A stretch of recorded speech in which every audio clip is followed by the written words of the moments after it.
Bonjour et bienvenue dans la série Les 10 clés de la sécurité de l'information.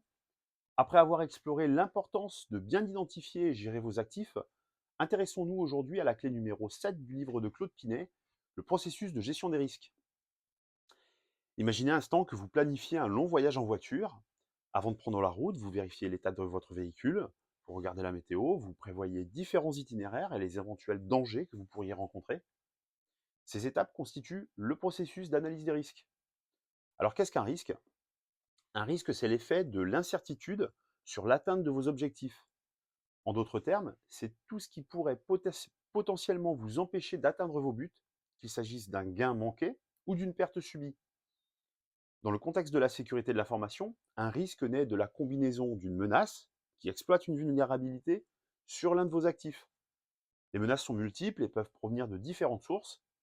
Un acte malveillant, comme une cyberattaque tel qu'un virus ou un rançongiciel. Cela Cela peut aussi être une intrusion, un vol de matériel ou un sabotage, une erreur humaine comme une suppression accidentelle de données suite à une mauvaise manipulation, un non-respect des consignes de sécurité. Cela peut aussi être une défaillance technique provenant d'une panne matérielle ou logicielle, une coupure de courant ou une fuite d'eau. Les catastrophes naturelles, bien sûr, comme les incendies, les séismes ou les inondations. Les vulnérabilités, quant à elles, sont les portes d'entrée que les menaces peuvent emprunter pour atteindre vos actifs. Elles peuvent être physiques, avec un accès non contrôlé aux locaux, une absence de protection contre le vol ou des dommages matériels, mais aussi techniques, comme un logiciel non mis à jour, un mot de passe faible, une absence de pare-feu ou une mauvaise configuration des systèmes. Parfois humaines, par manque de vigilance face à une tentative de social engineering, une erreur de manipulation, une négligence. Elles peuvent enfin être organisationnelles, par manque de politique de sécurité claire et communiquée, une absence de sensibilisation et de formation du personnel, un cloisonnement insuffisant des tâches ou entre des services critiques de votre entreprise. Alors qu'est-ce que cela signifie concrètement? Imaginons la combinaison suivante: une coupure de courant couplée par l'absence de système d'alimentation de secours pour vos serveurs entraîne l'arrêt de votre site web et l'accès de services que vous consommiez en ligne, par exemple. Ce qui par conséquent vous empêche de vendre et nuit à votre image de marque. Dans cet exemple, c'est l'atteinte à la disponibilité du triangle CID qui impacte les finances, la réputation et peut entraîner la fermeture de votre entreprise.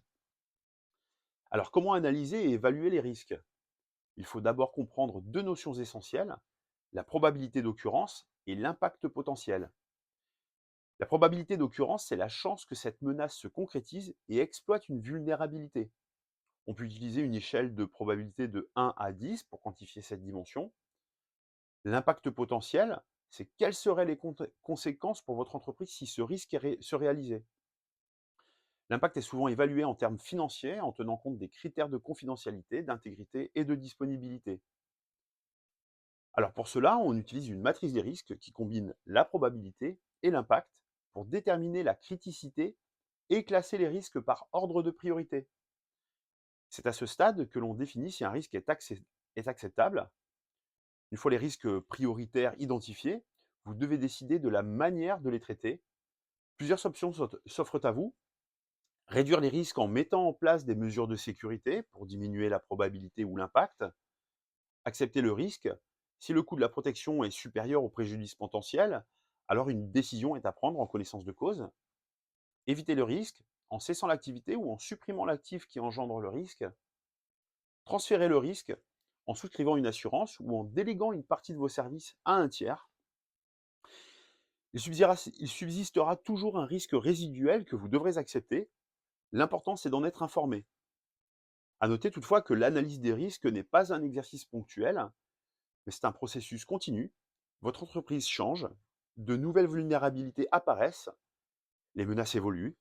Il est donc essentiel de réévaluer régulièrement vos risques pour vous assurer, par une approche agile, que vos mesures de sécurité restent efficaces. Si vous souhaitez être accompagné dans la mise en œuvre et le management de votre démarche de sécurité, et notamment pour établir l'inventaire de vos actifs et mettre en place votre SMSI, faites appel à Captain Solus. En tant que DSI à temps partagé, nous vous guidons pas à pas de la gestion des actifs à l'analyse des risques, jusqu'à la certification ISO 27001 si tel est votre objectif. Ne restez pas seul face à ces défis, Captain Solus peut vous aider à transformer ces bonnes pratiques en actions concrètes et efficaces pour protéger votre entreprise. Si cette vidéo vous a intéressé, mettez un pouce en l'air. Pour connaître la suite, abonnez-vous. Vous pouvez partager en commentaire des situations de risque que vous avez rencontrées et comment vous y avez remédié. En attendant, je vous dis à bientôt pour une prochaine vidéo.